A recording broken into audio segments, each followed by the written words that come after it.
বায়ের ক্যারেক্টারিস্টিক্স এই বৈশিষ্ট্যগুলোকে চারটি প্রধান ভাগে ভাগ করা হয়। কালচারাল, সোশ্যাল, পার্সোনাল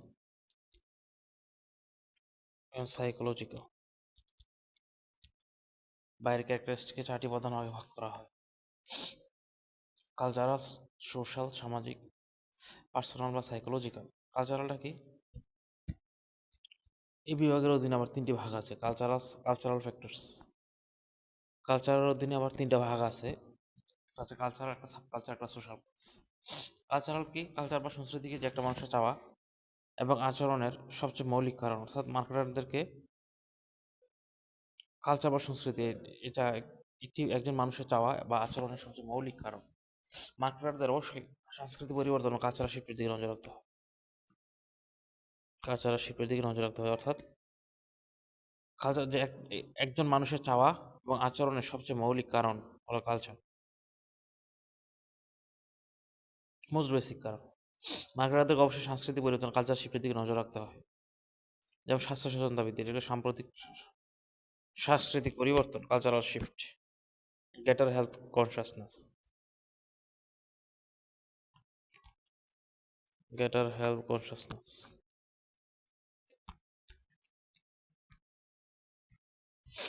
অর্থাৎ মানুষ এখন অর্গানিক ফুড, এক্সারসাইজ ইকুইপমেন্ট বেশি কিনছে। অর্গানিক ফুড যেমন স্বাস্থ্য সচেতনতা বৃদ্ধির একটা উদাহরণ, যে মার্কেটারদের অবশ্যই কালচারাল শিফটের দিকে নজর রাখতে হয়। যেমন স্বাস্থ্য সচেতনতা বৃদ্ধি পাচ্ছে, এর ফলে কোম্পানিগুলো এবং ফাস্টফুডের মতো কোম্পানিগুলো বেশি দামে অর্গানিক দুধ ও মধু বিক্রি করতে পারছে, যেটা আসলে আগে 15 বছর আগে সম্ভব হতো না। কারণ এখন মানুষ স্বাস্থ্যের ব্যাপারে সচেতন হয়েছে।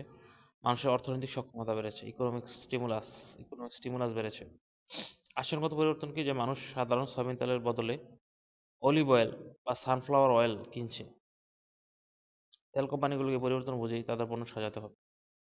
উদাহরণ কি? স্বাস্থ্য সচেতনতা বৃদ্ধি, যে মানুষ এখন এটা একটা সাংস্কৃতিক পরিবর্তন, যে মানুষ এখন যে সাংস্কৃতিক পরিবর্তনটা হচ্ছে, যে মানুষ অর্গানিক ফুড, এক্সারসাইজ ইকুইপমেন্ট বেশি কিনছে। সেটার ট্রেন্ড অনুযায়ী ফাস্ট ফুডের মতো কোম্পানিগুলো বেশি দামে অর্গানিক দুধ বা মধু বিক্রি করছে, যা 15 বছর আগে সম্ভব হতো না। এতে করে মানুষ স্বাস্থ্যের প্রতি সচেতন হয়েছে এবং মানুষের অর্থনৈতিক সক্ষমতা বেড়েছে, ইকোনমিক স্টিমুলাস। যেমন মানুষ এখন সানফ্লাওয়ার অয়েলের বদলে অলিভ অয়েল বা সানফ্লাওয়ার অয়েল কিনছে। দেন ফ্যাশন ও পোশাকে পরিবর্তন। পোশাক পরিবর্তনটা কি? যে 45 থেকে 50 বছর বিশ্ববিদ্যালয় ছাত্র ফর্মাল শার্ট প্যান্ট পরে ক্লাস করতে, এখন ক্যাজুয়াল টি শার্ট জিন্স পরে পোশাক চলে আসছে। তো ফ্যাশন ইন্ডাস্ট্রিকে এই নতুন সাংস্কৃতিক বাস্তবের সাথে খাপ খাওয়াই নিতে হয়েছে। সাবকালচার বা উপসংস্কৃতি, অর্থাৎ একটি বড় সংস্কৃতির মধ্যে ছোট ছোট গোষ্ঠীর নিজস্ব আলাদা সংস্কৃতি থাকে। আর আমরা জানি যে একটা কালচার হচ্ছে যে মানুষের চাওয়া, ওয়ান্ট এবং আচরণের সবচেয়ে মৌলিক কারণ হচ্ছে কালচার। মানুষের ওয়ান্টের বা আচরণের সবচেয়ে মৌলিক কারণ। সাবকালচার হচ্ছে একটি বড় বড় সংস্কৃতির মধ্যে ছোট ছোট গোষ্ঠী আলাদা আলাদা সংস্কৃতি থাকে। তা সাধারণত অভিজ্ঞতা বা জীবনধারার উপর ভিত্তি করে গড়ে ওঠে। জীবনধারার উপর এই সাবকালচারটা অভিজ্ঞতা বা জীবনধারার উপর, সাধারণ অভিজ্ঞতা, যা তাদের সাধারণ অভিজ্ঞতা বা জীবনধারার উপর ভিত্তি করে গড়ে ওঠে। যেমন ধর্ম, বর্ণ, ভৌগোলিক অবস্থান। ধর্ম, বর্ণ এবং ভৌগোলিক অবস্থান। যেমন ম্যাকডোনাল্ডস, যেমন সামগ্রিক ভারতীয় সংস্কৃতি, ম্যাকডোনাল্ডস তাদের মেনুতে গরুর মাংস রাখে না। তো সাবকালচার যেমন কেরালা বা চেন্নাই নিরামিষী মানুষের সংখ্যা বেশি, তাই ম্যাকডোনাল্ডসের ওই অঞ্চলের সাবকালচারের উপর ভিত্তি করে মেনুতে ভেজিটেবল বার্গারের ও বেশি জোর দেয়, যা উত্তর ভারতে পাঞ্জাবে ততটা নয়। তো এটা সাবকালচার, অর্থাৎ একটা এই যে ছোট ছোট গোষ্ঠী আছে, কেরালা চেন্নাই একটা গোষ্ঠী, পাঞ্জাব একটা গোষ্ঠী, এটা তাদের একটা জীবনধারা, যে ধর্ম, বর্ণ, ভৌগোলিক অঞ্চল। যে ভারতে যে ধর্মের কারণে তারা এখন গরু মাংস খায় না, এই জন্য ম্যাকডোনাল্ডস সাধারণত গরু মাংস রাখে না। কিন্তু দক্ষিণ ভারতে, এখানে কেরালা চেন্নাই, নিরামিষী মানুষের সংখ্যা বেশি সেখানে। তো এই যে সাবকালচারের উপর ভিত্তি করে তাদের মানে ভেজি বার্গার রাখে বেশি, ভেজি বার্গার উপর রাখা জোর দেয়। কিন্তু পাঞ্জাবে ততটা নয়। দেন ওয়ালমার্ট, ওয়ালমার্ট যুক্তরাষ্ট্রে যেসব এলাকা হিসপ্যানিক বা ল্যাটিনো সাবকালচার মানুষ বেশি, সেখানকার ওয়ালমার্টগুলো ভিন্ন। ল্যাটিনো বা সাবকালচার, ল্যাটিনো বা হিসপ্যানিক মানুষ, তারা দেখছে হিসপ্যানিক মানুষ পুরো পরিমাণে শপিং আসে। কেনাকাটা, বাচ্চারা প্রফিল, এগুলো তো অনেক বড় স্টোর রেখেছে। বাচ্চাদের আকৃষ্ট করতে কার্টুন বা অন্যান্য ব্যবস্থা রাখে। সো হিসপ্যানিকরা পুরো পরিবার নিয়ে শপিং আসে এবং কেনাকাটা বাচ্চারাও প্রভাব ফেলে। দেন বাঙালির কালচার কি সাব কালচার? একটি দেশের মূল সংস্কৃতিকে যেমন ডোমিনেট কালচার বা প্রধান উপসংস্কৃতি বলা যেতে পারে। বাংলাদেশের বাঙালি সংস্কৃতিকে ডোমিনেট কালচার বা প্রধান উপসংস্কৃতি বলা যেতে পারে। এর পাশাপাশি অন্যান্য ছোট সাব কালচার যেমন আদিবাসী সংস্কৃতি বিদ্যমান। তার মানে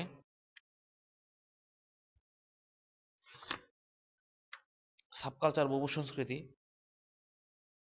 যে একটা বড় সংস্কৃতির মধ্যে ছোট ছোট গোষ্ঠী, আলাদা আলাদা সংস্কৃতি থাকে, ছোট ছোট গোষ্ঠী আলাদা আলাদা নিজস্ব আলাদা সংস্কৃতি থাকে।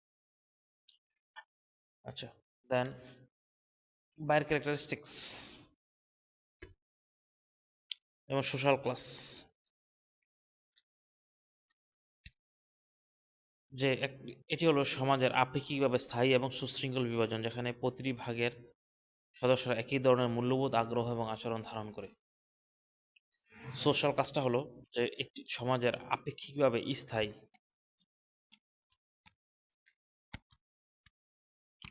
ও সুশৃঙ্খল বিভাজন।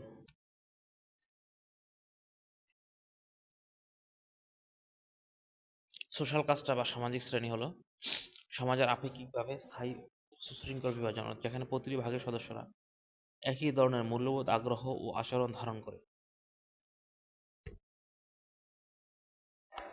অর্থাৎ সোশ্যাল ক্লাসটা কি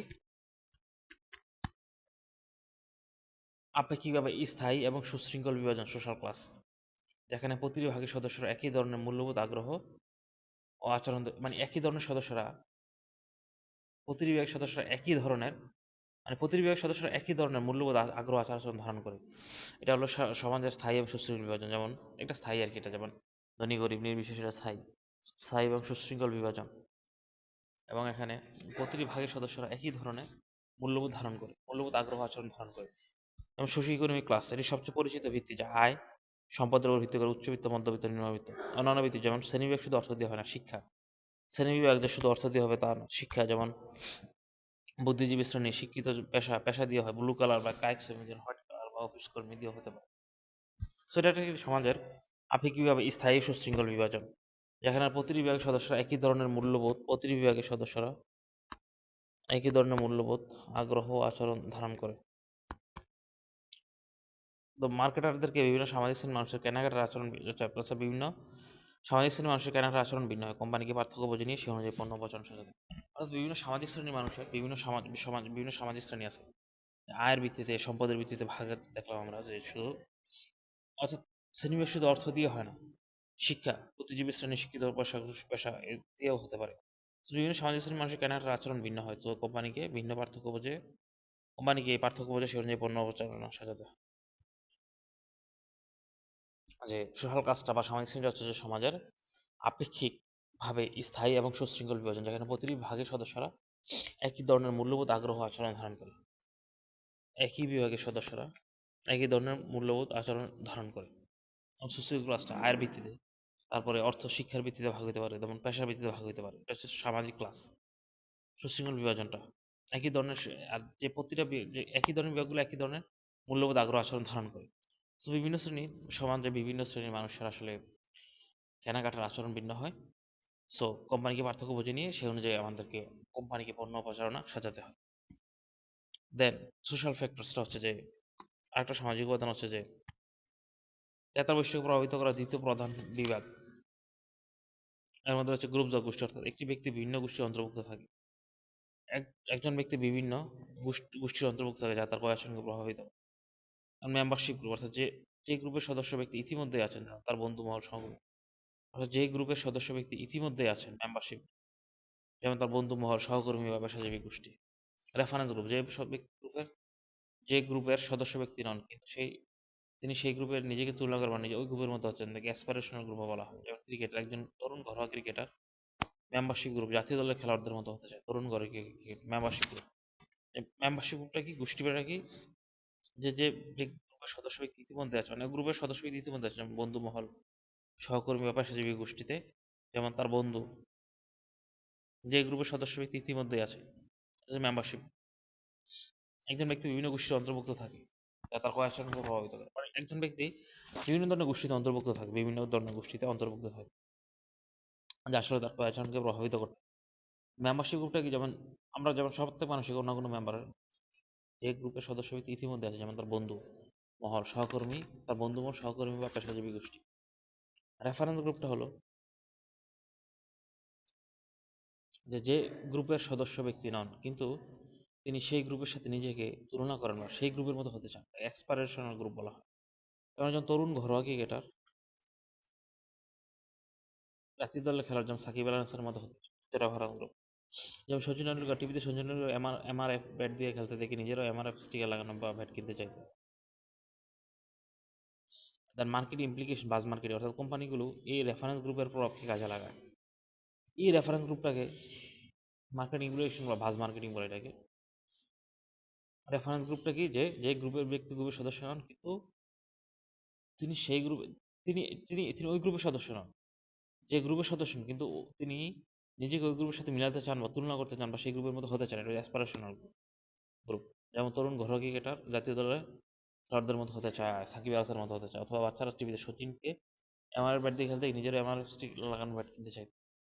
দেন কোম্পানিগুলি রেফারেন্স গ্রুপের প্রভাবকে কাজে লাগায়, যেমন ওপিনিয়ন লিডার, অর্থাৎ কোম্পানিগুলো কাস্টমারের রেফারেন্স গ্রুপ থেকে প্রভাবশালী ব্যক্তি, যেমন সেলিব্রিটি, খেলোয়াড় বা আজকের দিন ইনস্টাগ্রাম ইনফ্লুয়েন্সার, তাদের ব্র্যান্ড অ্যাম্বাসেডর হিসেবে নিয়ে, অর্থাৎ কাস্টমার রেফারেন্স কোম্পানিগুলো রেফারেন্স গ্রুপ থেকে প্রভাবশালী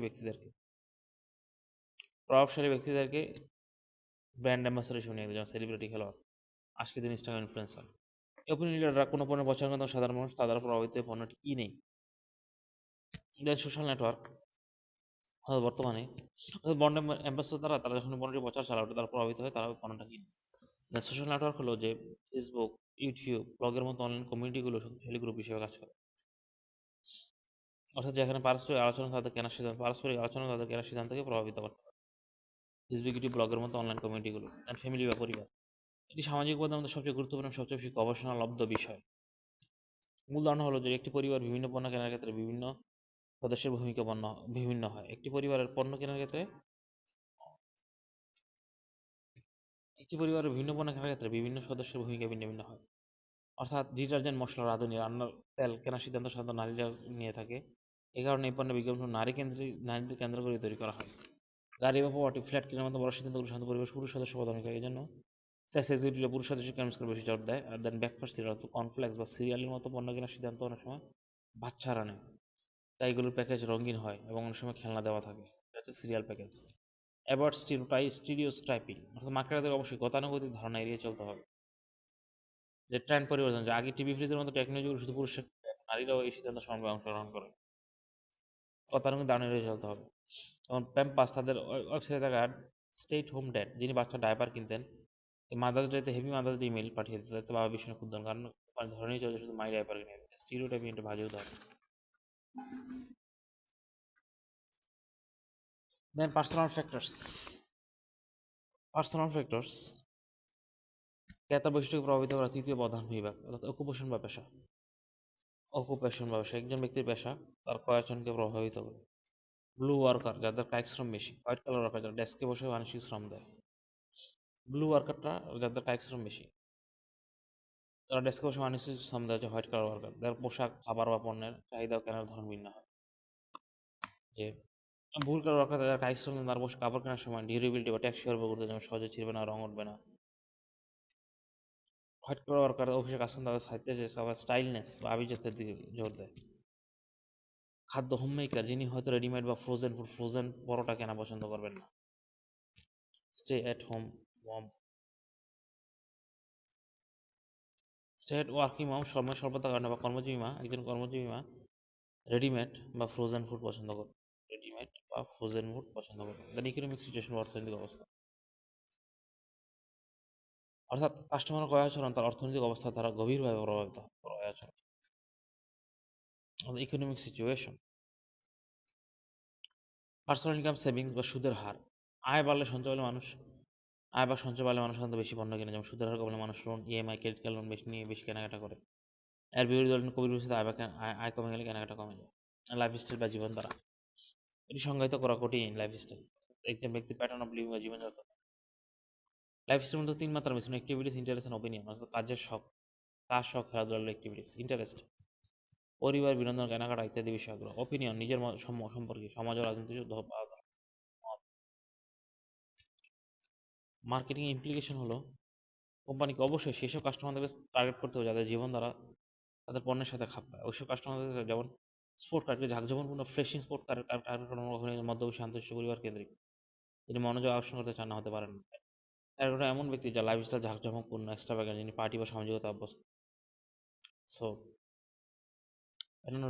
প্যাটার্ন অফ লিভিং বা জীবনযাত্রার ধরন, অর্থাৎ অ্যাক্টিভিটিস, কাজ, শখ, খেলাধুলা, পরিবার, বিনোদন, কেনাকাটা ইত্যাদি বিষয়ে আগ্রহ, ইন্টারেস্ট, পরিবার, বিনোদন বা কেনাকাটা বিষয়ে আগ্রহ, অপিনিয়ন্স, যেমন নিজের সম্পর্কে, সমাজ সম্পর্কে, রাজনীতি সম্পর্কে, ধর্ম সম্পর্কে মতামত। অ্যাক্টিভিটি অ্যাক্টিভিটিস হলো কাজ, শখ, খেলাধুলা ইত্যাদি। কাজ, শখ, খেলাধুলা ইত্যাদি হলো অ্যাক্টিভিটিস। পার্সোনালিটি পার্সোনালিটি একজন ব্যক্তির স্বতন্ত্র চারিত্রিক বৈশিষ্ট্য, যেমন আত্মবিশ্বাসী, বহির্মুখী, আগ্রাসী, নমনীয়। পার্সোনালিটি এর সেলফ কনসেপ্ট বা ব্যক্তিত্ব ও আত্মধারণা। পার্সোনালিটি একজন ব্যক্তির স্বতন্ত্র চারিত্রিক বৈশিষ্ট্য, যেমন আত্মবিশ্বাসী, বহির্মুখী, আগ্রাসী, নমনীয়। লেডি গাগার মতো আউটল্যান্ডিশ ব্যক্তিত্বের অধিকারী বলে তিনি মাংসের মতো তৈরি পোশাকের মতো অদ্ভুত পোশাক কেনেন বা পরেন, যা সাধারণ মানুষের পার্সোনালিটি। একজন ব্যক্তির আলাদা আলাদা চারিত্রিক বৈশিষ্ট্য, যেমন আত্মবিশ্বাসী, বহির্মুখী, আগ্রাসী, নমনীয়। ব্র্যান্ড পার্সোনালিটি, এটি নতুন ধারণা। মার্কেট বিশ্লেষণ শুধু মানুষের নয়, পণ্যের পার্সোনালিটি থাকে। অর্থাৎ একটি ব্র্যান্ডের সাথে যখন একটি মানবিক বৈশিষ্ট্য হিউম্যানিটি জুড়ে দেওয়া হয়, যেমন গাড়িটাকে রিলায়েবল বলা, এসইউভি গাড়িকে রাগড বা শক্তিশালী রাগড বলা, টয়োটাকে অ্যাডাপ্টেবল নমনীয় বলা, এবং অ্যাপেলকে এক্সাইটমেন্ট উত্তেজনাপূর্ণ বলা। তো কাস্টমাররা বিশেষত সেলফ কনসেপ্ট বা আত্মধারণা প্রবল অবচেতন মনে সেসব ব্র্যান্ডই কিনে, যেগুলো তাদের পার্সোনালিটির সাথে মিলে যায়। যেমন অ্যাপল একটি বিখ্যাত ক্যাম্পেইন করেছিল যেখানে দুজনে নিজেদের পিসি এবং ম্যাকবুক পরিচয় দেয়। পিসিতে তাকে দেখানো পুরনো ধাঁচে ঢিলেলা পোশাক পরা এবং মরা ব্যক্তিত্ব, আর ম্যাক তাকে দেখানো স্টাইলিশ, হিপ, এনার্জেটিক ব্যক্তিত্ব। এই বিজ্ঞাপনের মাধ্যমে অ্যাপল সাবলিমিনালি আশ্রমদানের ধারণা যায় নিজেদের স্টাইলিশ বা এনার্জেটিক ভাবে তাদের পার্সোনালিটির সাথে ম্যাক মিলে যায়। এই জন্য পার্সোনালিটি হলো যে একজন ব্যক্তির সাথে চারিত্রিক বৈশিষ্ট্য, আত্মবিশ্বাসী, বহির্মুখী, আগ্রাসী, নমনীয়। সো যে অর্থাৎ একটি ব্র্যান্ডের সাথে যখন কোনো মানবিক বৈশিষ্ট্য জড়িত দেওয়া, সেটা হচ্ছে ব্র্যান্ড পার্সোনালিটি। অর্থাৎ কাস্টমার ওই সকল পণ্য কিনে যাতে তাদের যে ওই সকল পণ্য কিনে অবচেতন সেসব ব্র্যান্ডই কিনে যেগুলোর পার্সোনালিটি তাদের নিজেদের পার্সোনালিটির সাথে মিলে যায়। তার হচ্ছে মোটিভেশন বা প্রেরণা। এটি হলো পণ্য কেনার পেছনে মূল কারণ। মার্কেটের মোটিভেশন বোঝার চেষ্টা করেন। বিখ্যাত পণ্য মাসলো হায়ারার্কি অফ নিডস, যে কাস্টমার তার চাহিদা স্তর, কোন স্তর, ফিজিক্যালি, স্পিরিচুয়াল, ইত্যাদি আছে তা বুঝতে পারলে কোম্পানি নিজে মার্কেটিং করতে পারে। দেন পারসেপশন বা উপলব্ধি। পারসেপশন হলো যে সে প্রক্রিয়া যার মাধ্যমে মানুষ কোনো তথ্যকে নির্বাচন, সংগঠিত এবং ব্যাখ্যা করে নিজের মতো একটি অর্থ তৈরি করে। পারসেপশন হলো একটি প্রক্রিয়া যেখানে কোনো মানুষ তথ্যকে নির্বাচন, সংগঠিত এবং ব্যাখ্যা, সিলেক্ট, অর্গানাইজ অ্যান্ড ইন্টারপ্রেট করে নিজের মতো একটি অর্থ তৈরি করে। গুরুত্ব হচ্ছে একই তথ্য স্টিমুলাস পেয়ে দুজন ব্যক্তির পারসেপশন ভিন্ন হতে পারে। একই ধরনের তথ্য পেয়েও দুজন ব্যক্তির পারসেপশন সম্পূর্ণ ভিন্ন হতে পারে। পরীক্ষার একজন মুরব্বী এসে ছাত্রকে বললো, বাবা পড়াশোনা করো। পারসেপশন অনেক ছাত্র আঙ্কেল আমাদের ভালো চাঁদে উপদেশ দিচ্ছে, একজন ছাত্র আঙ্কেল সে অকারণে বিরক্ত করতে বা জ্ঞান দিতে আসছে। সো একই তথ্য কিন্তু উপলব্ধি ভিন্ন, অর্থাৎ একই তথ্য স্টিমুলাস পেয়ে দুজন ব্যক্তির ভিন্ন ভিন্ন উপলব্ধি, পারসেপশন সম্পূর্ণ ভিন্ন হতে পারে। একই তথ্য পেয়ে দুজন ব্যক্তির উপলব্ধি ভিন্ন হতে পারে। অর্থাৎ পারসেপশনটা কি? যার মাধ্যমে কোনো তথ্যকে নির্বাচন, সংগঠিতকরণ, অর্গানাইজ এবং ইন্টারপ্রেটের মতো বা নিজের মতো একটি অর্থপূর্ণ চিত্র তৈরি করে, এটাই পারসেপশন। নিজের মতো করে অর্থপূর্ণ চিত্র তৈরি করা হয় হচ্ছে পারসেপশন। নিজের দৃষ্টিভঙ্গি, নিজের চিন্তা ভাবনা, নিজের আচার আচরণ, নিজের চিন্তা ভাবনার আঙ্গিকে একটা আমি অর্থপূর্ণ চিত্র দাঁড় করানো, এটা হচ্ছে আমার পারসেপশন। মার্কেটিং ইমপ্লিকেশন, অর্থাৎ মার্কেটের জন্য সবচেয়ে বড় চ্যালেঞ্জ এটা বোঝা যায় কাস্টমার তার মার্কেটিং এর বার্তাকে, যে কাস্টমার আসলে তার মানে যে মার্কেটিংটা করছে এই মার্কেটিং এর বার্তা কিভাবে উপলব্ধি করছে। যেমন এখন কোম্পানি প্রাইস কমালো, কাস্টমার ভাববে হয়তো এটা একটা ভালো অফার, কিন্তু কাস্টমার ভাবতে পারে নিশ্চয়ই পণ্যের মান খারাপ করে দিয়েছে।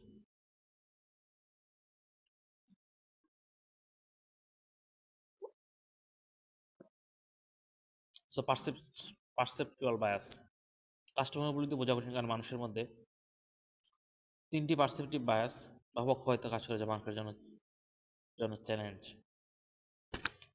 এটা আসলে একটা মার্কেটের জন্য চ্যালেঞ্জ। এবং সিলেক্টিভ অ্যাটেনশন, অর্থাৎ আমরা প্রতিদিন অসংখ্য তথ্য বা উদ্দীপক স্টিমুলাসের সম্মুখীন, আমাদের মস্তিষ্কে সবগুলো প্রসেস করতে পারে না, সক্রিয় বিষয়টাকে বাদ দিয়ে দেয়, অল্প হলে মনোযোগ, যেমন বাস জানলা দিয়ে কেউ তাকিয়ে দেখলো, বিলবোর্ড দেখলো, আমরা প্রায় খেয়াল করি না কি লেখা আছে। তো মার্কেটারকে এমনভাবে বিজ্ঞাপন ডিজাইন করতে হবে যা কাস্টমার স্ক্রিন আউট করে না, আবার মনোযোগ দেয়। যেমন এই জন্য কারণে বিজ্ঞান ভাষাতে জিঙ্গেলের সময় শুরু গান ব্যবহার করা হয়, যাতে কাস্টমার কয়েক সেকেন্ডের জন্য হলেও, অর্থাৎ সিলেক্টিভ অ্যাটেনশনটা হলো যে আমরা অসংখ্য তথ্য বা স্টিমুলাসের উদ্দীপকের মুখ সম্মুখীন, আমাদের মস্তিষ্ক সবগুলো প্রসেস করতে পারে না, সংকীর্ণভাবে বেশিরভাগ তথ্য স্ক্রিনে বাদ দেওয়া হয়। সো যে সিলেক্টিভ পারসেপশন না সিলেক্টিভ ডিস্টরশন, নির্বাচন বিকৃতি। আমাদের কোনো বিষয় আগে থেকেই তখন দৃঢ় বিশ্বাস থাকে, প্রি হেলথ থাকলে আমরা নতুন কোনো তথ্য এমন ব্যাখ্যা করি বা বিকৃতি করি যেন আমরা পুরনো বিশ্বাসকে সমর্থন করি। অর্থাৎ আমাদের যদি আগে থেকে কোনো বিশ্বাস থাকে, তখন আমরা নতুন কোনো তথ্যকে এমনভাবে ব্যাখ্যা করি বা বিকৃতি করি যেন আমাদের পুরনো বিশ্বাসকে সমর্থন করি। এটা হচ্ছে সিলেক্টিভ ডিস্টরশন। যেমন অ্যাপল কোম্পানি যখন ফোনের সাথে চার্জার দেওয়া বন্ধ করলো, তখন সাধারণ মানুষ এর সমালোচনা করছে, কিন্তু অ্যাপেলের কট্টরপন্থী যেমন কাস্টমারের সিদ্ধান্ত পরিবেশের জন্য ভালো অসঠিক বলে জাস্টিফাই করার চেষ্টা করছে, তারা নতুন তথ্যকে বিকৃত করে তাদের পুরনো বিশ্বাসকে সমাধান করছে। এটা হচ্ছে কি সিলেক্টিভ পারসেপশন। এখন আমরা ডিস্টরশন, এখন আমরা কোনো বিষয়ে দৃঢ় বিশ্বাস থাকলে আমরা তথ্য এমনভাবে বিকৃত করি বা ব্যাখ্যা করি বা বিকৃত যেন আমাদের যা আমাদের পূর্ণ বিশ্বাসকে সমর্থন করে। দেন সিলেক্টিভ রিটেনশন, নির্বাচনী ধরন, আমরা সব তথ্য মনে রাখি না, আমরা সাধারণত সেই সব ভালো ভালো দিক বা তথ্যগুলি মনে রাখি যা আমাদের পছন্দের ব্র্যান্ড বা বিশ্বাসের সমর্থন করে। অপছন্দের ব্র্যান্ডের দিয়ে ভালো দিকগুলো আমরা সহজে ভুলে যাই। অর্থাৎ আমরা সব তথ্য মনে রাখি না, আমরা সাধারণত সেই সব ভালো দিক বা তথ্যগুলি মনে রাখি যা আমাদের পছন্দের ব্র্যান্ড বা বিশ্বাসকে সমর্থন করে। যেমন অপছন্দের ব্র্যান্ডের ভালো দিকগুলো আমরা সহজেই ভুলে যাই। আমরা সেসব ভালো দিক বা তথ্যগুলিকে মনে রাখি যা আমাদের পছন্দের ব্র্যান্ড বা বিশ্বাসকে সমর্থন করে। যেমন আমি যদি ব্র্যান্ড এ কে পছন্দ করি, তাহলে ব্র্যান্ড এ অথবা বি উভয়ের বিজ্ঞাপন দেখার পর আমার শুধু ব্র্যান্ড এ এর ভালো দিকগুলি মনে থাকবে। ব্র্যান্ড এ কে পছন্দ করলে, অর্থাৎ হ্যাঁ, সিলেক্টিভ রিটেনশন, যে আমরা সব দিকে ভালো দিক বা তথ্যগুলি মনে রাখি, আমরা সাধারণত সেসব ভালো তথ্য মনে যেগুলো আমাদের পছন্দের ব্যাপারে বিশ্বাস সমর্থন করে। দেন বায়ার ডিসিশন প্রসেস, ক্রেতার সিদ্ধান্তগ্রহণ প্রক্রিয়া, অর্থাৎ এটি ক্রয় প্রক্রিয়ার প্রথম ধাপ। অর্থাৎ এ ধাপে কাস্টমার একটি প্রয়োজন বা সমস্যা অনুভব করে, অর্থাৎ যেমন ফোনটি নষ্ট হয়ে যায়, একটি সমস্যা, ক্ষুধা লাগা, অভ্যন্তরীণ স্টিমুলি, ইন্টারনাল ক্ষুধা তৃষ্ণা, ইন্টারনাল স্টিমুলি ক্ষুধা ও তৃষ্ণা, এক্সটার্নাল স্টিমুলাই, এক্সটার্নাল স্টিমুলাই হচ্ছে বন্ধুর নতুন ফোন থেকে নিজেরও কিনতে চাওয়া। সো এটা হলো যে আমরা যখন একটা কোনো এটা হলো ক্রয় প্রক্রিয়া, অর্থাৎ এ ধাপে কাস্টমার কোনো একটা প্রয়োজন বা সমস্যা অনুভব করে। দেন ইনফরমেশন, চাহিদা অনুভব করার পর কাস্টমার সে চাহিদা পূরণ করার জন্য তথ্য খোঁজা শুরু। অর্থাৎ চাহিদা অনুভব করার পর সে চাহিদা পূরণের জন্য তথ্য খোঁজা শুরু। যেমন স্বামী স্যামসাং অ্যাপল সম্পর্কে খোঁজখবর নেওয়া শুরু করে, মোবাইল কাস্টমার বিভিন্ন ব্র্যান্ড সম্পর্কে খোঁজখবর নেওয়া শুরু। তথ্যের উৎস হতে পারে পার্সোনাল, পরিবেশ, বন্ধু বান্ধব, এটা সবচেয়ে রিলায়েবল। দেন কমার্শিয়াল, বিকামিং ইন্টারন্যাশনাল, পাবলিক, গণমাধ্যম বা review, experimental, experiential, information search করে কীভাবে, যে কাস্টমার বিভিন্ন ব্র্যান্ড সম্পর্কে খোঁজখবর নেওয়া শুরু করে, চাহিদা অনুযায়ী কাস্টমার সে চাহিদাপূর্ণ তথ্য খুঁজতে শুরু করে। এটা হচ্ছে যে পার্সোনাল কি পরিবারের বন্ধু বান্ধব, কমার্শিয়াল বিজ্ঞাপন, ইন্টারনেট সাসপেন্ড, পাবলিক গণমাধ্যম, রিভিউ, এক্সপেরিমেন্টাল দোকানে গিয়ে পণ্যটি হাত দিয়ে দেখা, টেস্ট ড্রাইভ করা। অর্থাৎ সব পণ্যের জন্য সব মানুষ সমান তথ্য খোঁজে না, কেউ লবণ কেনার জন্য কেউ তথ্য খোঁজে না, কিন্তু মোবাইল কেনার জন্য তথ্য খোঁজে। এটা বুঝতে হবে। দেন evolution of alternative,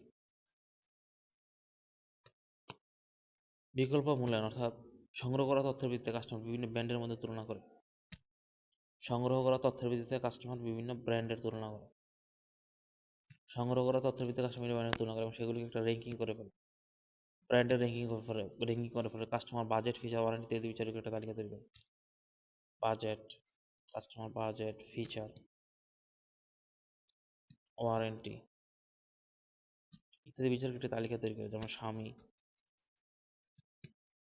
Samsung, Apple. এই মূল্যায়নের ভিত্তিতে কাস্টমার একটা পারচেজ ইন্টেনশন বা কেনার উদ্দেশ্য তৈরি করে। এই মূল্যায়নের ভিত্তিতে কাস্টমার একটা পারচেজ ইন্টেনশন বা কেনার উদ্দেশ্য তৈরি করে। স্বামী কিনবে। মূল্যায়নের ভিত্তিতে কাস্টমার একটা পারচেজ ইন্টেনশন তৈরি করে।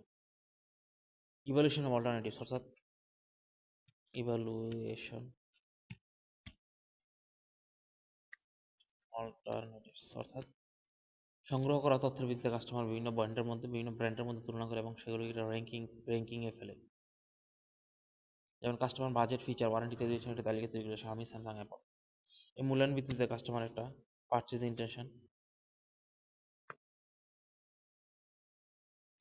ইন্টেনশন বা কেনার উদ্দেশ্য তৈরি করে, যেমন আমি Xiaomi কিনবো। দেন পারচেজ ডিসিশন, এই ধাপে কাস্টমার ইন্টেনশন বা উদ্দেশ্য চূড়ান্ত সিদ্ধান্ত পণ্যটি আসলেই কিনে ফেলে। পারচেজ ইন্টেনশন, যেমন আপনি দেন পোস্ট পারচেজ ভ্যালিডিটি শেষে গুরুত্বপূর্ণ, এখানে পণ্যটি কেনার কাস্টমার আচরণ, কাস্টমার স্যাটিসফাইড নাকি ডিসস্যাটিসফাইড। অ্যাটিটিউড অফ আদার্স অর্থাৎ আপনি যখন Xiaomi কেনার সিদ্ধান্ত নিলেন কিন্তু আপনার বন্ধু বললো আরে চাইনিজ ব্র্যান্ড কিনবি, নষ্ট হয়ে যাবে, সেই কথা শুনে আপনার সিদ্ধান্ত বদলে যেতে পারে, যেটা করার সিদ্ধান্ত। বা আনএক্সপেক্টেড সিচুয়েশন ফ্যাক্টরস, যখন আইফোন কেনার সিদ্ধান্ত নেয় তখন কিন্তু পরের দিন পরিবার অন্য phone. So buyer decision process, need recognition, প্রয়োজন বা সমস্যা অনুভব করলাম, মোবাইল ফোন নষ্ট হয়ে যাওয়া, ইন্টারনাল স্টিমুলি হতে পারে, ক্ষুধা তৃষ্ণা।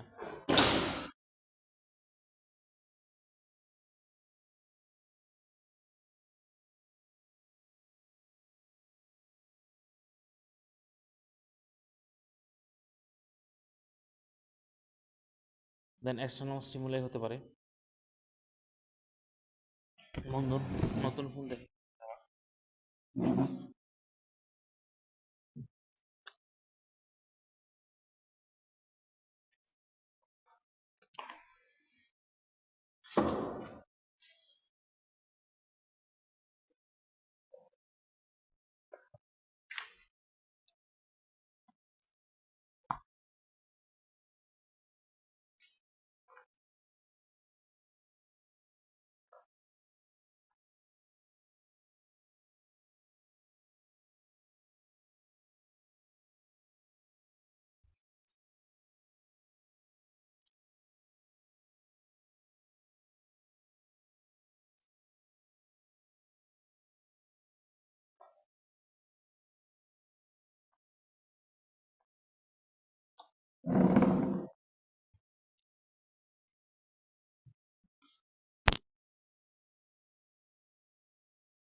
ইনফরমেশন সার্চ, চাহিদা পূরণ করার জন্য তথ্য খোঁজা শুরু করে।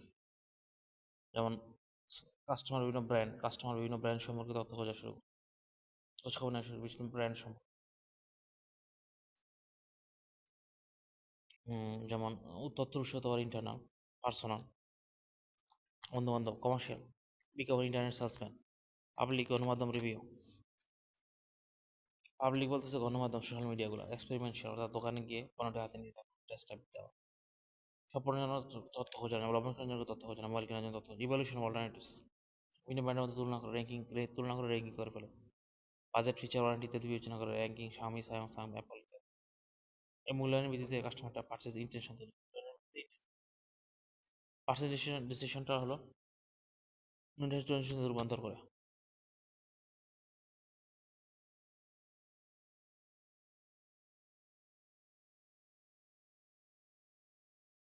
জানেন যে ইন্টেনশন এবং ডিসিশনের মধ্যেও আবার ব্যবধান তৈরি করতে হবে আদার্স আনএক্সপেক্টেড দেন পোস্ট পারচেজ বিহেভিয়ার, পণ্যটি কেনার পর কেমন সন্তুষ্ট নাকি ডিসস্যাটিসফাইড। তার মানে প্রথমে হলো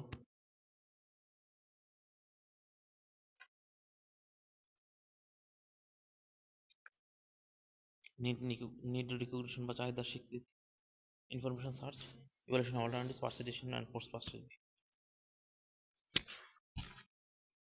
তাহলে কালচারটা কি, যে মানুষের ওয়ান্টস বা আচরণের সবচেয়ে মৌলিক কারণ হলো কালচার।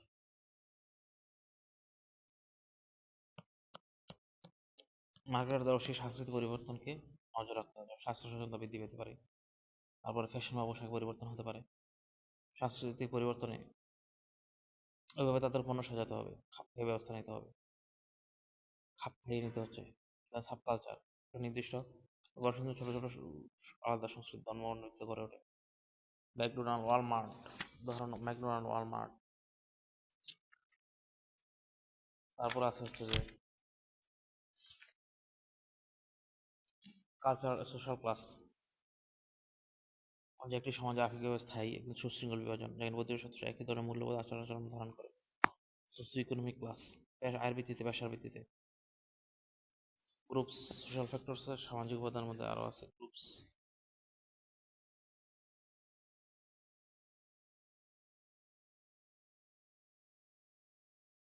গ্রুপসের মধ্যে আছে মেম্বারশিপ গ্রুপ, অ্যাসপাইরেশনাল গ্রুপ, যে রেফারেন্স গ্রুপকে কাজে লাগানো, opinion leader, customer reference group থেকে প্রভাবশালী ব্যক্তিদের, brand ambassador, opinion leader, social network, family, গাড়ি, প্রপার্টি, ব্যবসা, সিরিয়াল। স্টিরিওটাইপিং অ্যাভয়েড করতে হবে, গতানুগতিক এড়িয়ে চলতে হবে। স্টিরিওটাইপিং বলে, গতানুগতিক ধারণা স্টিরিওটাইপিং বলে। অকুপেশন, দেন পার্সন ফ্যাক্টর মধ্যে আছে অকুপেশন, হোয়াইট কালার ওয়ার্কারদের পণ্য কেনার চাহিদা ধরন ভিত্তিতে ভিন্ন হয়। অকুপেশন, ইকোনমিক সিচুয়েশন, অর্থনৈতিক যেমন আয়, সঞ্চয়, সুদের হার। আয় সঞ্চয় বলে বেশি পয়সা পণ্য কিনে, সুদের হার কমলে হোম লোন কিনে কেনাকাটা করে, কেনাকাটা কমলে লাইফ স্টাইল বা জীবন দ্বারা। জাঁকজমকপূর্ণ ফ্লেশিং স্টারের কাস্টমার বা একজন মধ্য স্টারিং টার্গেট কাস্টমার কখনো একজন হওয়া উচিত হতে পারে। লাইফ স্টাইল ঝাঁকজমকপূর্ণ এক্সট্রাভ্যাগান্ট পার্টি বা সামাজিক অবস্থা। সো প্যাটার্ন অফ লিভিং বা জীবনযাত্রা ধরনের অ্যাক্টিভিটিস, ইন্টারেস্ট, শখ। অ্যাক্টিভিটিসের মধ্যে আছে কার শখ খেলাধুলা। অ্যাক্টিভিটিসের মধ্যে আছে কার শখ খেলাধুলা। ইন্টারেস্টের মধ্যে আছে পরিবার, বিনোদন, কেনাকাটা, ইত্যাদি। অপিনিয়ন্সের মধ্যে আছে নিজের সমগ্র সমস্যা।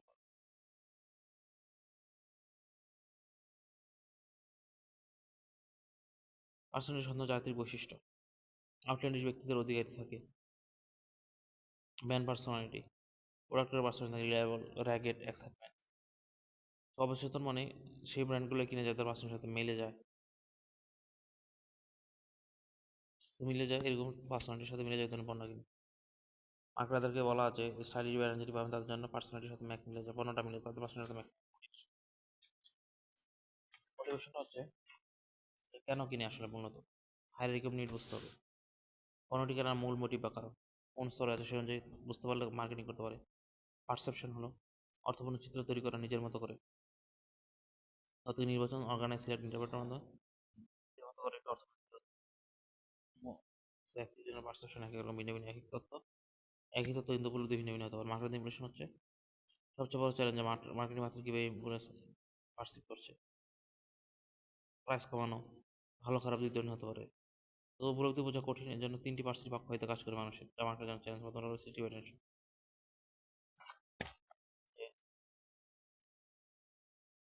আর সিলেক্টিভ ডিস্টরশন হচ্ছে আগে থেকে কোনো দৃঢ় বিশ্বাস থাকলে আমরা এমনভাবে তথ্যকে বিকৃত করে ওই যাতে তথ্য বিকৃত করে যাতে পুরোনো বিশ্বাসকে সমর্থন করি।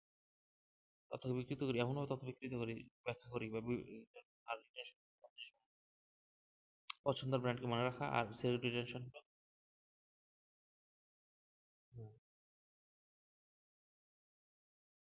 অর্থাৎ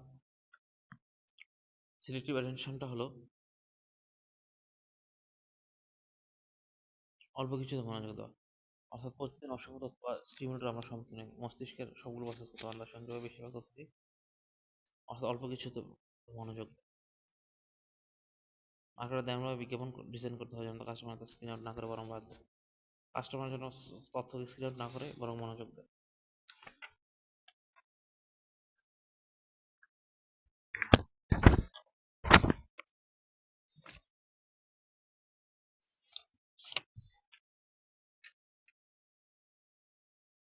কয়েকদিনের ডিসিশনের সময় একটি মনস্তাত্ত্বিক ব্যবস্থা যেখানে পণ্য কেনার পর্ব তৈরি হয়, অর্থাৎ পণ্যটি কেনার পর মনে ক্ষেত্রে খসখসানি বা পোস্ট পার্চেস কনফ্লিক্ট শুরু হয়।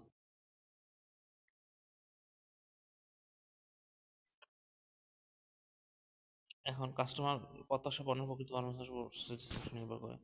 আফটার সার্ভিস, ওয়ারেন্টি, পণ্যের খোঁজখবর নেওয়ার মধ্যে কাস্টমার সন্তুষ্ট। কমপ্লেন ডিজাইন হলো একটা মনস্তাত্ত্বিক যা পণ্য কেনার পরপরই ঠিক তৈরি, অর্থাৎ পণ্য কেনার পর ক্রেতার খসখসানি বা পোস্ট পার্চেস কনফ্লিক্ট হয়। যেমন নতুন কিনা জুতা কেনার পর বাসায় মনে ইস অন্য জুতাটা কিনলে ভালো হতো। কমপ্লেন ডিজাইন আসবা।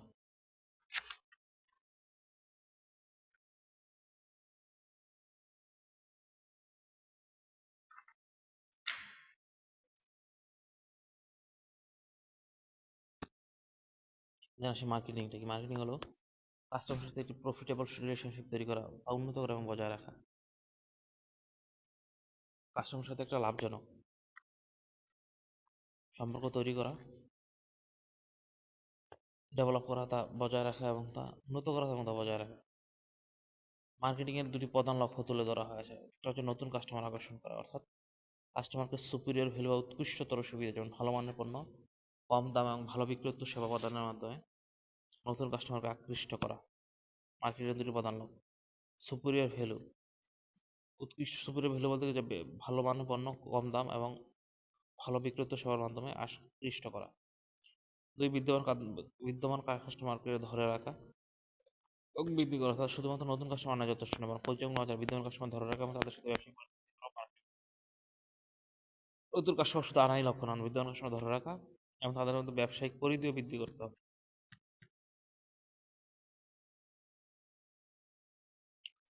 মার্কেটিং এমন একটি প্রক্রিয়া যার মাধ্যমে কোম্পানির কাস্টমার জন্য ভ্যালু বা সুবিধা তৈরি করে। এটি দৃঢ় কাস্টমার সম্পর্ক গড়ে তোলে, যার বিনিময়ে কাস্টমার কাছ থেকে ভ্যালু বা মুনাফা অর্জন করে। যেমন মার্কেটিং এমন একটি প্রক্রিয়া যার মাধ্যমে কোম্পানির কাস্টমারদের জন্য ভ্যালু তৈরি করে, যার মাধ্যমে কোম্পানিগুলো কাস্টমারদের জন্য ভ্যালু বা সুবিধা তৈরি করে এবং সুবিধা তৈরি করে একটি কাস্টমারদের জন্য ভ্যালু বা সুবিধা তৈরি করার একটি দৃঢ় কাস্টমার সম্পর্ক, যার বিনিময়ে কাস্টমারদের কাছ থেকে ভ্যালু, সেলস বা মুনাফা অর্জন করে। ভ্যালু দেওয়া কি, যে কাস্টমার পণ্য বা সেবা ব্যবহারের মাধ্যমে যে উপযোগিতা অসন্তুষ্টি দেওয়া হয়, যেটি অনার্থিক। কাস্টমারকে ভ্যালু দেওয়া, ভ্যালু দ্বিমুখী। কাস্টমারকে পণ্য বা সেবা ব্যবহারের মাধ্যমে সুবিধা, উপযোগিতা বা সন্তুষ্টি দেওয়া হয়। কাস্টমারকে পণ্য বা সেবা ব্যবহারের মাধ্যমে, অর্থাৎ কাস্টমার পণ্য বা সেবা ব্যবহার করার মাধ্যমে যে উপযোগিতা বা সন্তুষ্টি পায়, সেটি আর্থিক। আর কাস্টমার থেকে ভ্যালু, অর্থাৎ কাস্টমার কাছ থেকে কোম্পানি যে সুবিধা পায়, অর্থাৎ মুনাফা, বিক্রয়, আয় বা মার্কেট শেয়ার। কাস্টমারকে পণ্য সেবা ব্যবহারের মাধ্যমে আর্থিক। ভ্যালু দ্বিমুখী, পণ্য বা সেবার মাধ্যমে যে ইউটিলিটি বা স্যাটিসফ্যাকশন দেওয়া আর্থিক। আর কাস্টমার কাছ থেকে কোম্পানি যে সুবিধা পায়, মুনাফা, সেলস, বিপ্লব দায়, মার্কেট, সেটা হচ্ছে আর্থিক। আমাদের মার্কেট হিসেবে যার মাধ্যমে কাস্টমার জন্য ভ্যালু তৈরি করা হয়, ভ্যালু বা সুবিধা তৈরি করা হয়, এর মধ্যে দৃঢ় সম্পর্ক গড়ে তোলা হয়, বিনিয়োগ কাস্টমার কাছ থেকে কোম্পানি ভ্যালু, সেলস বা মুনাফা অর্জন করে।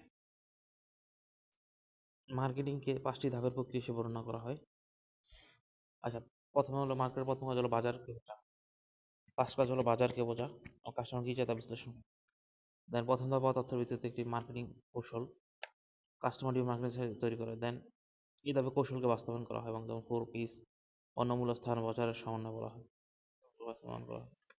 দেন প্রথম 3টি ধাপে সঠিক ব্যবহার হলো কাস্টমারটির সাথে লাভজনক সম্পর্ক। দেন এরপরে সমূহ থেকে কোম্পানি মুনাফা বা কাস্টমার ইকুইটি অর্জন করে।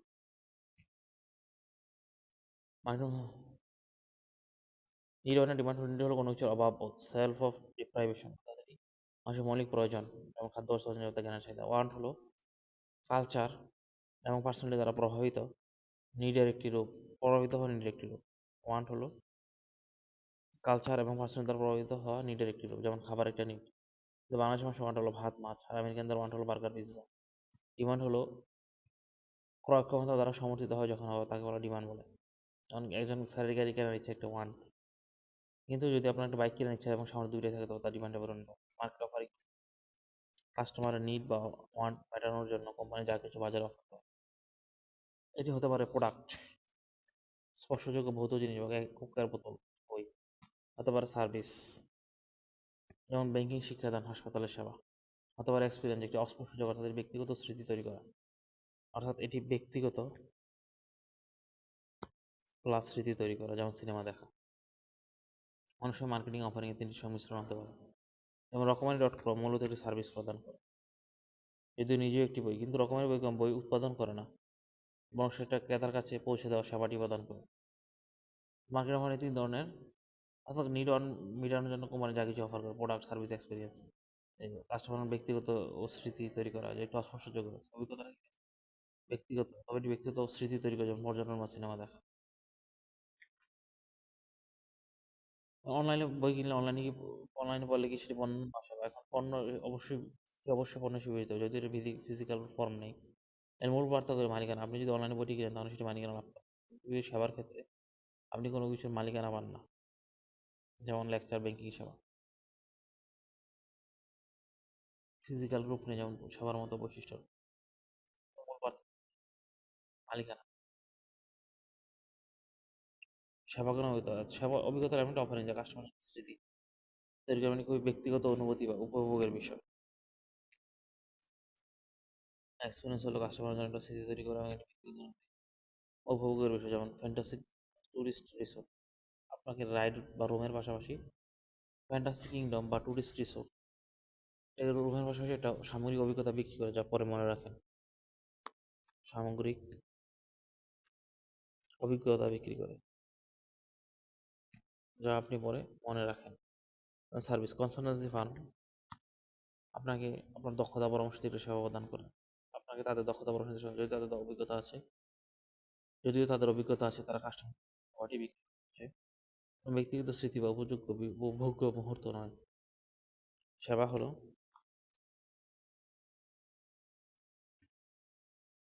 পরামর্শ সংস্থা তাদের দক্ষতা বা পরামর্শ দিয়ে সেবা প্রদান করে। যদিও তাদের অভিজ্ঞতা আছে তারা কাস্টমারের কাছে সেই সেবাটি বিক্রি করছে। কোনো এক্সপিরিয়েন্স হলো এমন একটি অফারিং বা কাস্টমারের জন্য একটি যা স্মৃতি তৈরি করা এবং একটি ব্যক্তিগত অনুভূতি ও উপভোগের বিষয়। এটা একটা অফারিং, সার্ভিস এক্সপিরিয়েন্সটা একটা অফারিং যা কাস্টমারের জন্য একটা স্মৃতি তৈরি করে এবং এটা অনুভূতি ও উপভোগের বিষয়। অভিজ্ঞতা একটা অফারিং একটা কাস্টমার মনে একটা স্মৃতি তৈরি করে। যেমন ফ্যান্টাসি কিংডম বা টুরিস্ট রিসোর্টে রাইড করা বা রুমের পাশাপাশি, যেমন ফ্যান্টাসি কিংডম বা টুরিস্টে রাইড করা এটা অভিজ্ঞতা বিক্রি করে। তারা রাইড দেয় বা রুমের পাশাপাশি অভিজ্ঞতা সেল করে যা মনে রাখেন। আর কোন সেবা অনুষ্ঠান আপনার দক্ষতা পরামর্শ দিয়ে সমাধান করে। যদিও তাদের অভিজ্ঞতা আছে তারা কাস্টমার কাছে সেই সেবাটি বিক্রি করছে, কোনো ব্যক্তিগত স্মৃতি বা উপভোগ্য মুহূর্ত না।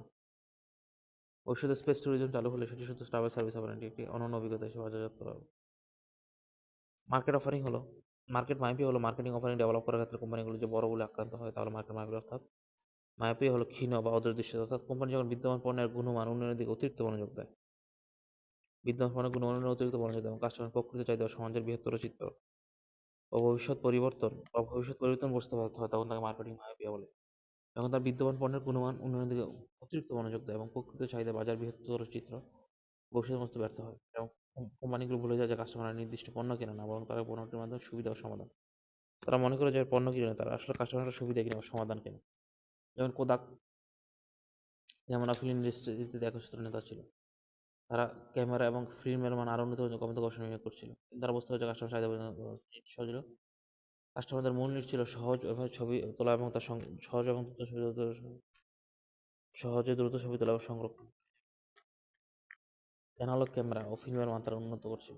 বাজারে ডিজিটাল আসলে প্রধানত পরিবর্তন করতেন কারণ তারা অ্যানালগ ক্যামেরার সাথে বাংলাদেশের যে ইন্ডাস্ট্রি বিশাল শিফট দেখতে পায়নি। কাস্টমার ডিজিটাল ক্যামেরাদের যুগে পড়ে এবং প্রোডাকশন বাজার থেকে হারিয়ে যায়। অর্থাৎ যে এক্সটি পণ্যের গুণমান উন্নত করলে অতিরিক্ত এবং বাজার বৃহত্তর চিত্র ভবিষ্যৎ পরিবর্তন দেখতে পারে।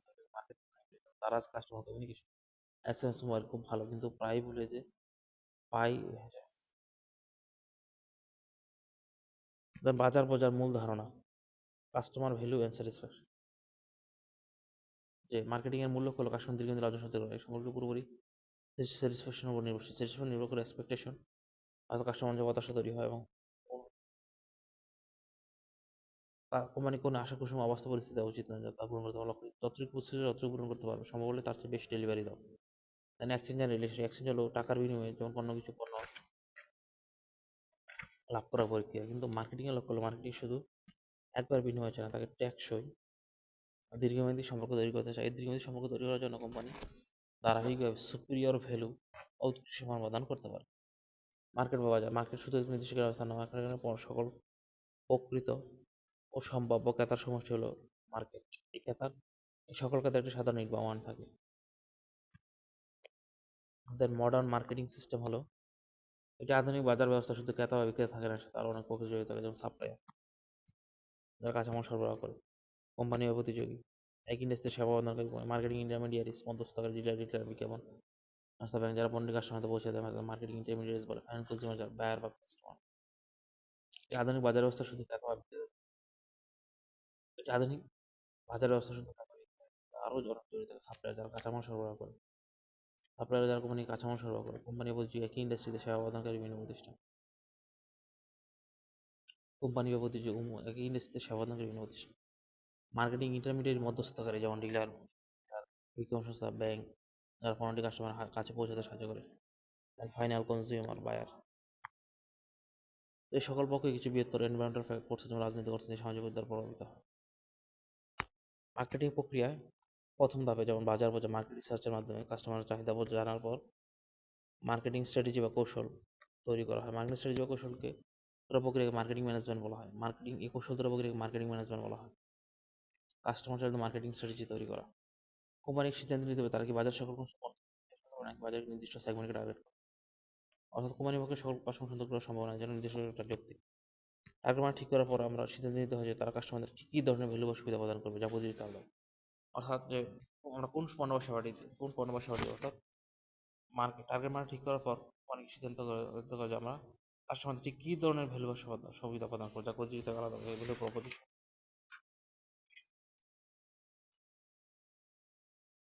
দেন আচ্ছা, একটি কোম্পানি সকল চাহিদা সকল বাজার বাজার উচিত প্রতিটি মার্কেট সেগমেন্টেশন এসটিপি, কাস্টমার চালিত মার্কেটিং তৈরি প্রক্রিয়াকে এসটিপি বলে। কাস্টমার চালিত মার্কেটিং স্ট্র্যাটেজি তৈরি প্রক্রিয়াকে সম্পূর্ণ প্রক্রিয়া এসটিপি বলা হয়। এসটিপি মানে কি যে সম্পূর্ণ বাজারকে সাধারণ কিছু বৈশিষ্ট্যের ভিত্তিতে যেমন কয়েকটি ছোট ছোট ব্যক্তি যেমন ইনকাম, আয়, বয়স, লিঙ্গ, ভৌগোলিক অবস্থান। টার্গেট মার্কেটিং হলো সেগমেন্টেশন করার পরে সে ভাগগুলোর মধ্যে এক বা একাধিক সেগমেন্টে ব্যবসা করার জন্য বেছে নেবে টার্গেট মার্কেটিং করে। কোম্পানিগুলো সাধারণত সেই সেগমেন্টকে টার্গেট করে যা সবচেয়ে লাভজনক এবং সহজলভ্য। যেমন সেগমেন্টেশনের ভিত্তি উচ্চ আয় মধ্যম নিম্ন আয় টার্গেটিং, অ্যাপল উচ্চ আয়কে, স্যামসাং আমি মধ্যম আয়কে,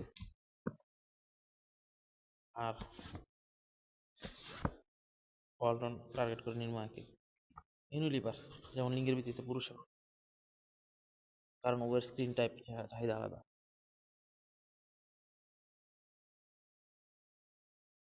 সেগমেন্টেশন ভিত্তিতে পুরুষ ও নারী।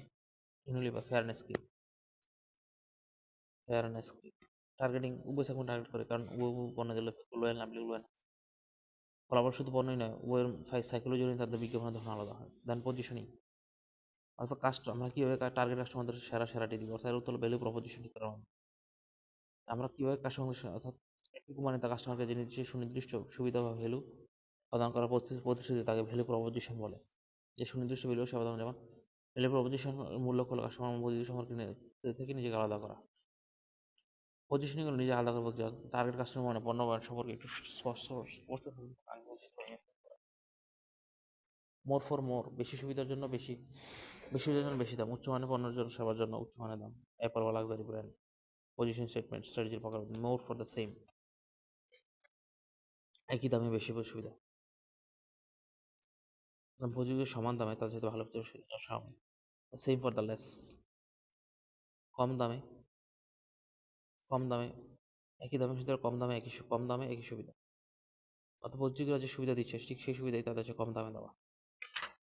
আর হচ্ছে মোর ফর দ্য সেম।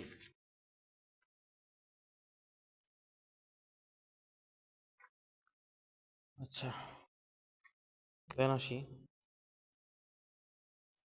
মূল্য কি কোনো পণ্য বা সেবার ব্যবহারের জন্য যে পরিমাণ অর্থ চার্জ করা হয়। আচ্ছা, আরেকটা সমান কি মার্কেটিংটা কি কাস্টমার সাথে প্রফিটেবল লাভজনক সম্পর্ক তৈরি করা, উন্নত করা এবং তা বজায় রাখা।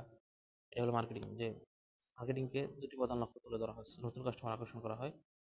মার্কেট দুটি প্রধান নতুন কাস্টমার আকর্ষণ করা বেলে উৎকৃষ্ট সেবা প্রদানের মাধ্যমে নতুন কাস্টমার আকর্ষণ করা। দেন বিদ্যমান কাস্টমার ধরে রাখা বৃদ্ধি করা।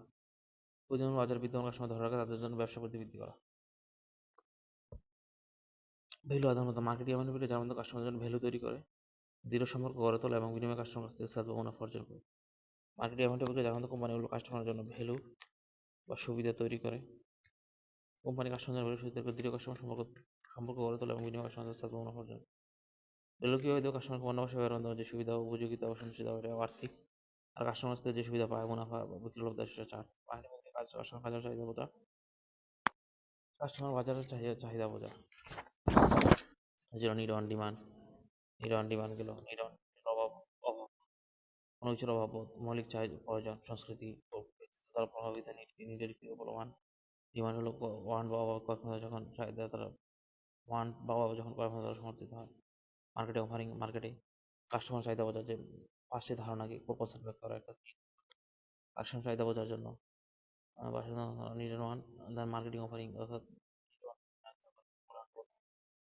এক্সপিরিয়েন্স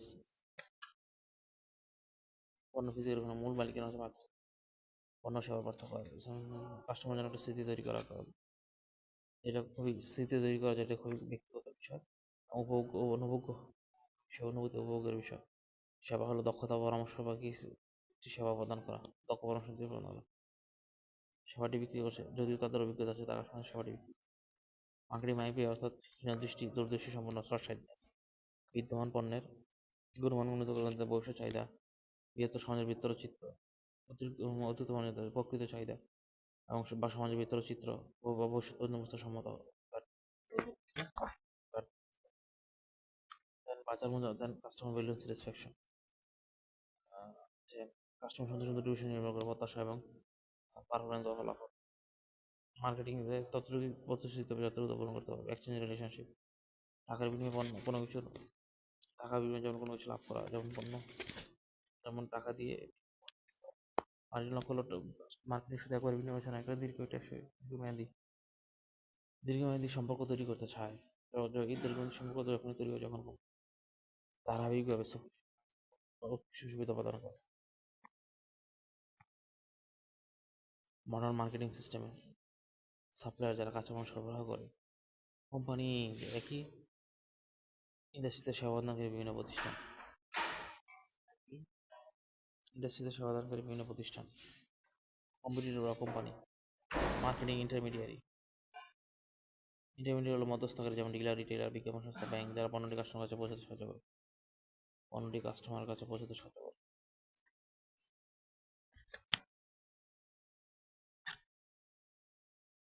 ফাইনাল কনজিউমার হলো বায়ার ও কাস্টমার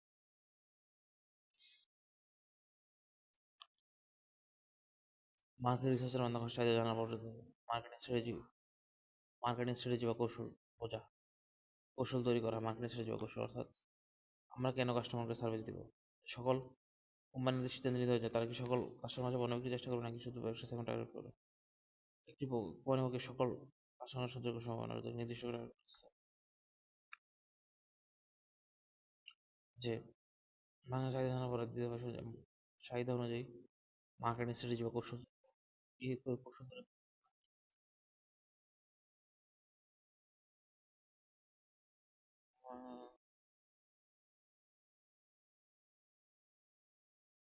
টার্গেট ঠিক করার পর কোম্পানি কি সিদ্ধান্ত নেয় যে আমরা কাস্টমারদের ঠিক কী ধরনের ভ্যালু বা সুবিধা প্রদান করবো যা অধিকৃত আলাদা আলাদা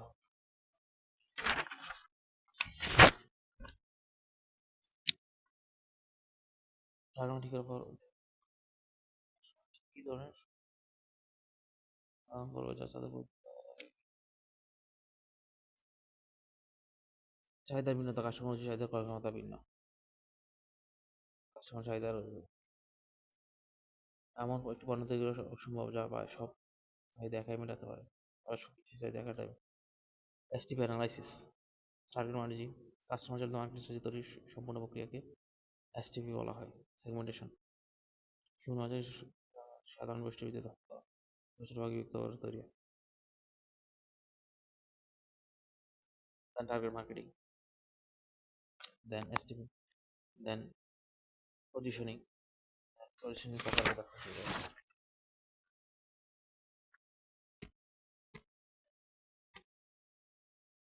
এখানে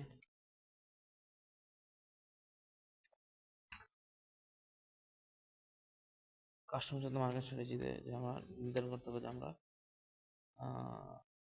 চাহিদা জানার পরে সেই চাহিদা অনুযায়ী মার্কেট স্ট্র্যাটেজি বা চাহিদা কৌশল তৈরি মার্কেটিং ম্যানেজমেন্ট বলা হয় কোন কাস্টমারকে টার্গেট মার্কেট সাথে আমরা দুটি প্রধান সমস্যা উত্তর দিতে হবে মার্কেটিং ম্যানেজমেন্ট সফল করতে হবে আর কোন কাস্টমারকে সেরা দিব আমরা কীভাবে তাদের সেরা দিই কীভাবে হলো ভ্যালু প্রপোজিশন এগুলো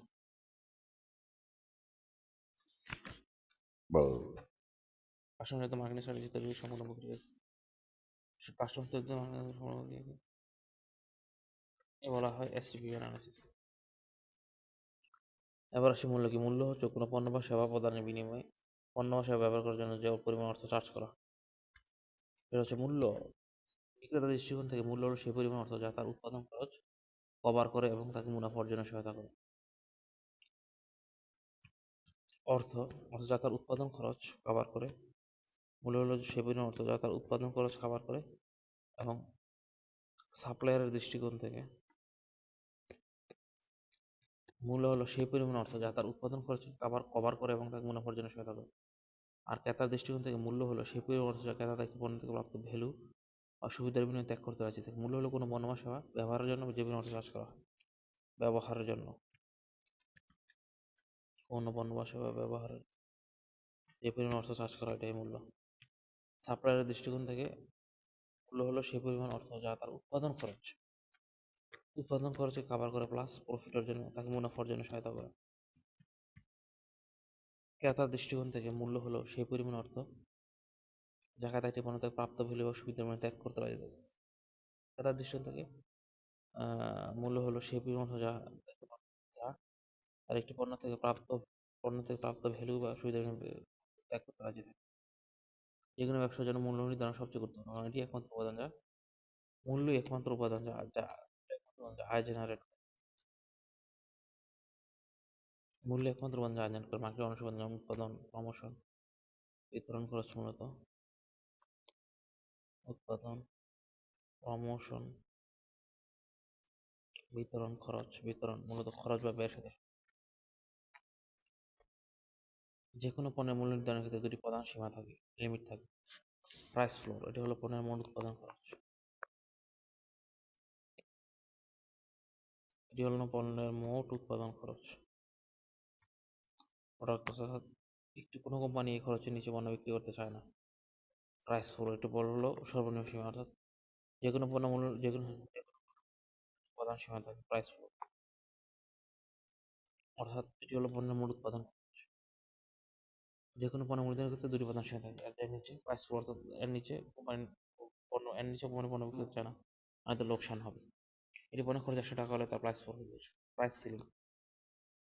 প্রাইস সিলিং হলো এটি হলো পণ্য সম্পর্কে ক্রেতার পারসেপশন ক্রেতার ভ্যালু পারসেপশন, ক্রেতার কাছে ওই পণ্যের সর্বোচ্চ অনুভূত মূল্য। ক্রেতারা কখনো এই পার্সেপ ভ্যালুর চেয়ে বেশি নিতে রাজি হবে না। প্রাইস সিলিং, যে কোনো পণ্যের সীমার ক্ষেত্রে দুটি প্রধান সীমা।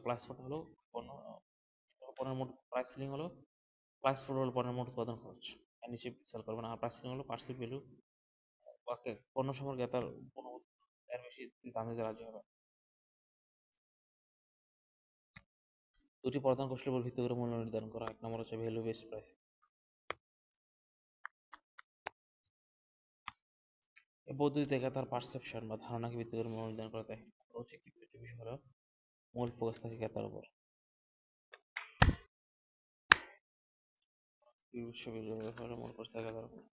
মূল ফোকাস থাকে ক্রেতার উপর। এই পদ্ধতিতে ক্রেতার ভ্যালু পারসেপশন বা ধারণাকে ভিত্তি করে মূল্য নির্ধারণ করা হয়। ক্রেতার ধারণাকে ভিত্তি করে মূল্য নির্ধারণ করা হয়। এখানে খরচ একটি বিষয় মূল ফোকাস থাকে ক্রেতার উপরে। এই পদ্ধতিতে ক্রেতার পারসেপশন প্রাইসিং ক্রেতার ভ্যালু পারসেপশন, এখানে খরচ একটি বিষয় মূল ফোকাস থাকে ক্রেতার, অর্থাৎ প্রথম কাজের ক্রেতার চাহিদা বোঝা। ভ্যালু পারসেপশন চাহিদা বুঝলাম, কারণ কাস্টমার চাহিদার উপর নির্ভর করে কাস্টমাররা কীভাবে পারসিভ করতেছে। দেন ভ্যালু পারসেপশন, দেন সেই পারসেপশন ভ্যালু অনুযায়ী টার্গেট প্রাইস সেট করা এবং দেন সেই প্রাইসের মধ্যে খরচ নিয়ন্ত্রণ করে পণ্য ডিজাইনে উৎপাদন করা। সো প্রথমে কাস্টমার চাহিদা ভ্যালু পারসেপশন মূল্যায়ন করতে পণ্যের সেই ভ্যালু অনুযায়ী টার্গেট প্রাইস সেট করতে হবে। টার্গেট সে বললো যে ভ্যালু পারসেপশন সে ভ্যালু যে টার্গেট প্রাইসের মধ্যে খরচ নিয়ন্ত্রণ করে পণ্য সঠিক value pricing, value based pricing. Good value pricing হলো সঠিক মানের পণ্য সঠিক দামে ব্যবহার করা, অর্থাৎ মানে নয়, তবে দাম অনুযায়ী তাকে একটা ডিসেন্ট ভ্যালু প্রদান করে। যেমন স্বামী বিবির মতো ফোন, ম্যাকডোনাল্ডের মতো ফাস্টফুড। স্বামী প্রিমিয়াম নয়, দামে সাশ্রয়ী, ভালো বিষয় দেয়। ম্যাকডোনাল্ডসের মতো ফাস্টফুড 5 স্টার হোটেলের মতো নয়, কিন্তু কম দামে দ্রুত সেবা দেয়। ফাস্টফুড কম দামে দ্রুত সেবা দেয় ম্যাকডোনাল্ড। গুড ভ্যালু প্রাইসিং হলো সঠিক মানের পণ্য সঠিক দামে অফার করা, তবে দাম অনুযায়ী তাকে সন্তোষ মূল্য প্রদান করে, দাম অনুযায়ী মূল্য প্রদান করে। যেমন স্বামী বিবির মতো ফোন, দামে সাশ্রয়ী।